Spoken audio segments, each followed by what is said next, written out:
Պարոն Հովհաննիսյան, հարցս ձեզ եմ ուղղում, ի վերջո այս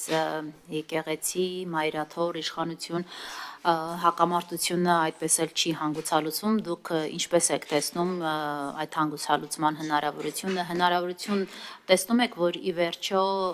տետատետ հանդիպում տեղի ունենա Նիկոլ Փաշինյանի եւ վեհափառի միջև եւ որպես իշխանական падգամավոր կցանկանայի նաեւ ձեր գնահատականը հնչեցնեք արդյոք դատապարտելի էր այն տեսանյութերը, որոնք վերագրվում էին Արշակ Սրբազանին, որոնք տարածվեցին տարբեր աղբյուրներով, արդյոք այդ անկախ թե ում կողմից է դա տարածվել, թող իրավապահները դա պարզեն, բայց արդյոք դատապարտելի է այդ երևույթը ձեր կողմից, շնորհակալություն։ Վերջից սկսեմ, միանշանակ դատապարտելի է եւ մարդու անձնական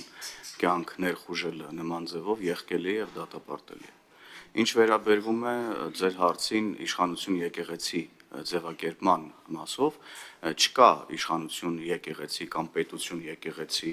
հակամարտություն եւ հակասություն, խնդիր կա, ուրեմն հայ առաքելական Սուրբ եկեղեցու, ուրեմն բարձրաստիճան եկեղեցականների, Կտրիչ Ներսիսյանի, ուրեմն հետ, որոնք ուրեմն խախտել են իրենց Աստծուն տված ուխտը։ Եվ սրա մասին է խոսքը եղել ի սկզբանե,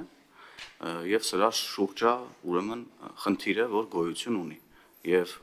ձևակերպումը մեզ համար ընդունելի չի, պետություն եկեղեցու հետ մենք խնդիր չունենք, մենք ունենք խնդիր, արդեն նշեցի Կտրիչ Ներսիսյանի եւ նրա շրջապատի հետ, որոնք ըստ էության իրենց վարքագծով նսեմացնում են ուրեմն ամեն հնարավոր արժեք։ Եվ մեր ասելիքը սրա մասին է, եւ վարչապետը ես կարծում եմ շատ մանրամասն խոսել է, բազմիցս արդեն խոսել է գործողությունների հաջորդականության մասին, ձևի մասին, ինչպես մենք պետքա ուրեմն հոգևոր իշխանությունը վերադարձնենք ժողովրդին, եւ ամեն բան լինելու է ուրեմն եղբայրական մթնոլորտում, եւ վարչապետը ըստ էության արդեն ասել է, որ առաջնորդելու է այս շարժումը, ուրեմն նաեւ խորհրդակցություններ է կազմակերպում վարչապետն այս ընթացքում եւ այս տրամաբանության մեջ է լինելու եւ ես խնդրում եմ, որ մենք չվերնագրենք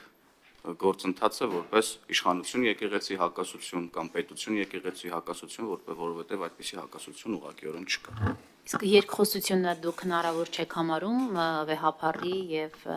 վարչապետի միջև։ Դա մեծապես կախված է Կտրիչ Ներսիսյանի պահվածքից եւ մյուս հոգեվորականների պահվածքից, բայց կարծում եմ, որ հասցեատերը ձեր հարցադրման ես չեմ, ամեն դեպքում քաղաքականության մեջ եւ կյանքում առասարակ ոչինչ բացառել չի կարելի։ Պահվածք ինչ նկատի ունեք, պարզաբանեք։ Պահվածքն են նկատի ունեմ, որ կուսակրոնության ուխտը խախտած հոգեվորականները պետք է հեռանան եկեղեցուց եւ վերջ։ Սրան այլ ընտրանք չի կարող լինել։ Այսինքն երկխոսություն չի կարող լինել նրա մասին, որ կուսակրոնության ուխտը խախտած որևէ հոգեվորական պետք է շարունակի իր ծառայությունը եւ մենք որպես հավատավոր ժողովուրդ հաշտ լինենք դրա հետ։ Նման երկխոսություն չի կարող ուղղակի լինել։ Շնորհակալ։ Երկխոսություն ապա միայն իր հեռացման մասին։ Այո։